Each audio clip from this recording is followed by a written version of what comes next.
Good afternoon, everybody. MG here, MGCovers, bringing you a brand new handicapping video. The title of this video is How Do We Know the Sharps Played the Hawks Last Night? We're going to dive into that video. It's a very, very fascinating video, extremely educational. Before we do that, as always, if this is your first time watching a video of mine, greatly appreciate you subscribing to the channel. If this video brings you value, a like would be greatly appreciated at the end. If you want to follow me on social media, you see my screen name there, MGCovers, cover spelled with the Z. You get a lot of information, a lot of value. Simply follow me on Instagram and Twitter. I give out a lot of nuggets, sometimes some short video clips, things that I don't really make a full video on YouTube, but you can get a lot of value simply by following me. So that is MGCovers, cover spelled with a Z.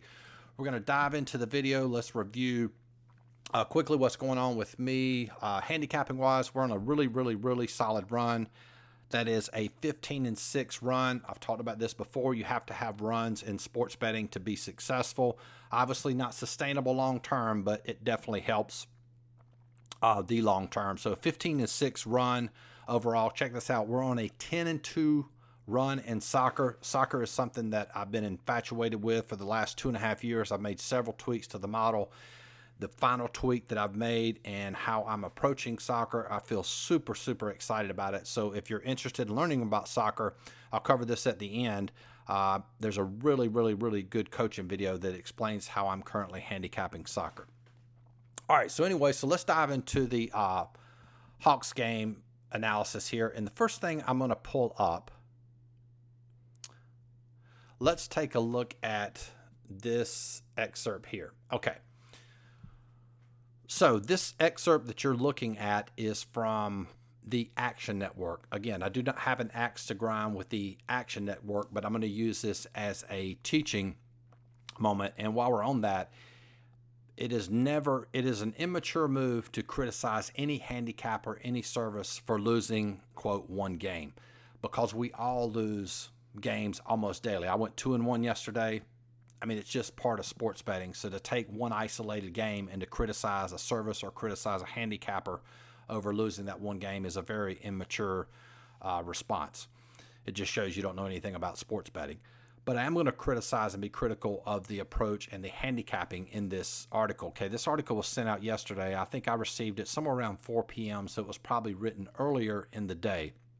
And we're going to look at this and analyze it. The line for Game 1 of the Eastern Conference Finals opened up at Bucks -7.5. Okay, that's true. Before it was pushed up to -8 ahead of Wednesday's action. Now, we'll stop right there. Every single game, regardless of it's soccer, NBA, NFL football, the majority of games, matches, etc., will have some type of line movement. If a line opens at -7.5, it might move to 8. If a line opens at 7.5, it might move to 7. You'll see this on money lines as well. Let's see, a game opens at -123. It might move to -130. So every game will have some type of line movement. It's extremely rare for there not to have any type of line movement in any game. So the point is, and this is, we should never overreact to early line movement. Why? Because that is normal and really doesn't give us an edge either way, focusing on that line movement. Why? Because line movement early on is normal in either direction. All right, and let's keep reading here. At the time of this writing, 38% of the bettors backing the Bucks have generated 68% of the money wagered on Wednesday's game. Okay, that was true early on, but the important lesson, and we're going to dive right into this, you're going to see this on the next clip, we never respond to early line movement, because the majority of sharps, what a true professional, myself included, we want to see how the public is reacting to this game based on that line movement, and then majority of sharps are going to play this game late, close to tip-off, so that we have that information at our disposal. What's the public doing? What's happened to the line? Maybe there was a status, maybe some kind of injury update. So the majority of true sharps will play this game late, and I'll show you that here. And once you see this next slide, you'll see it. Okay. I tell you what, let's dive into this first before I show you that. All right, here's the reason why early line movement is not the line movement to follow. So I want to get this guy's name on the screen. You can see up there, top left-hand corner, it says Bob McCune. Bob McCune was basically my mentor in this business. Never met the guy, but I read all of his books. He was a, quote, old school handicapper. Most popular book he ever wrote was Education of a Sports Bettor. It's not really in print, but if you find it, would highly recommend it. And he was a true professional. He was actually a professional sports handicapper and gave just valuable information in his books, was a sharp and way ahead of his time.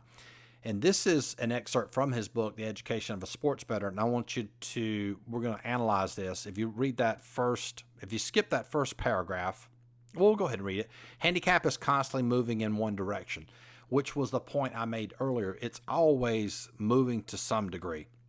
Accordingly, in case of increase in odds, it is necessary to bet on the favorite, meaning if it opens up in the Milwaukee example minus 7.5 and it moves to 8, which was the point that Action Network was making, that's true.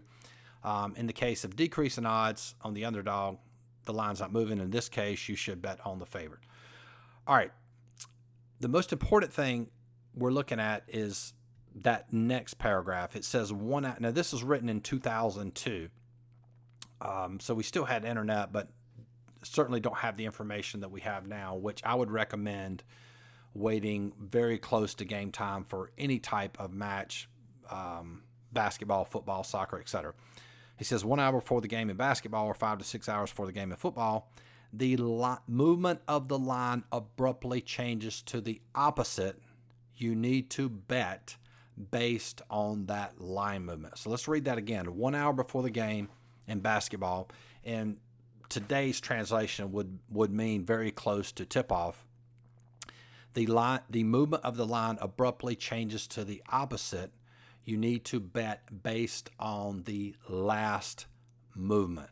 So the point I'm making in this video is the most important line movement in any game is the latest line movement before tip-off or before that game starts, okay? And so let's take a look at this line movement. Now, this is a screenshot. If you go down there to the lower left-hand corner, see what says 6/23. That was the date at 5:10. Remember the Action Networks had the line had moved from 7.5 to 8. Well, it actually went to 8.5. It was at 8.5 at 5:10 p.m. and stayed there till about 6 p.m. If you look sort of in between that chart, you'll see there the line's at plus 8.5. Now, in my opinion, what happened was you had the sharps were just reacting to this, and then when it gets close to game time, what actually happened, you see up there at 6:55 p.m., the line closed at plus 8. So what happened? I'll tell you exactly what happened. The sharps played Atlanta at plus 8.5. The sharps didn't play Atlanta at plus 8. They played it at plus 8.5. And that's what drove that line down to plus 8.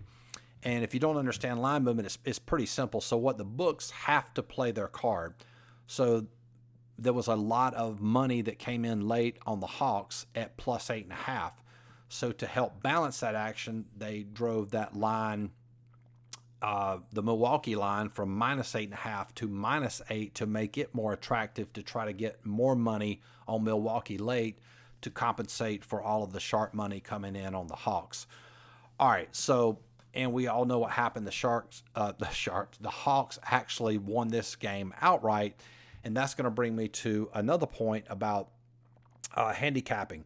Now, very important. I just made a video maybe 3 days ago about this. The Atlanta Hawks are in the Eastern Conference Finals. What does that mean? They are a very, very, very good basketball team.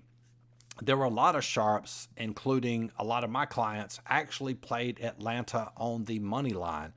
And you don't really need a lot of handicapping to understand this concept. Atlanta Hawks are a very good basketball team, and last night you could have played the Hawks at some books for plus 310.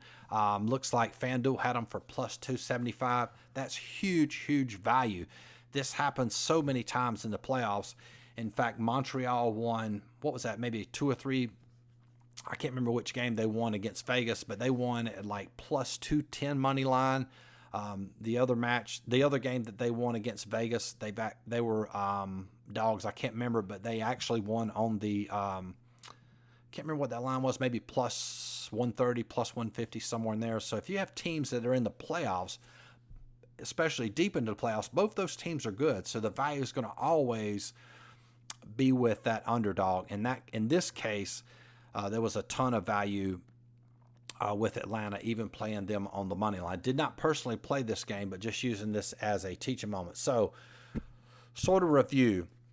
And if you understand this concept, it will make you a lot of money and help prevent you from losing a lot of money. And I talk about this a lot with my coaching, is that one of the things you have to do is learn how not to lose money. Warren Buffett said that in order to make money, the first thing you need to do is learn how not to lose it. Very important in sports betting, sports handicapping as well. Early line movement, fairly irrelevant. The most important movement of a line is what happens late. And more times than not, that will be an indication of where you need to go. And again, I say this a lot. If you follow late line movement 100% of the time, it will work most of the time. It's not going to work 100% of the time, but if you follow it and move in that direction 100% of the time, it will work most of the time. So anyway, hopefully you like that video. If you want to have access to all of my power rankings for all sports, including NBA, NHL playoffs, as well as soccer, MLB, that's $49.95 per month. You also get access to my coaching videos. We have about 35 videos, coaching videos, that are only accessible by my clients that I've made just this year. There's a ton more in there, but a lot of coaching videos to learn the sports handicapping business. You get unlimited email support from me. If you want access to coaching videos, power rankings, in addition to all my plays, that is $99 per month. And if you want to join for an entire year, that is the best value. It's $4.99. You save about $600 on the year by joining for the entire year. There's a link in the description box for all of those. And as always, greatly appreciate you watching this video. If it brought you value, like, and also subscribe if you want to learn more about the handicapping business. Hope that helps. We'll talk to you guys soon. Peace.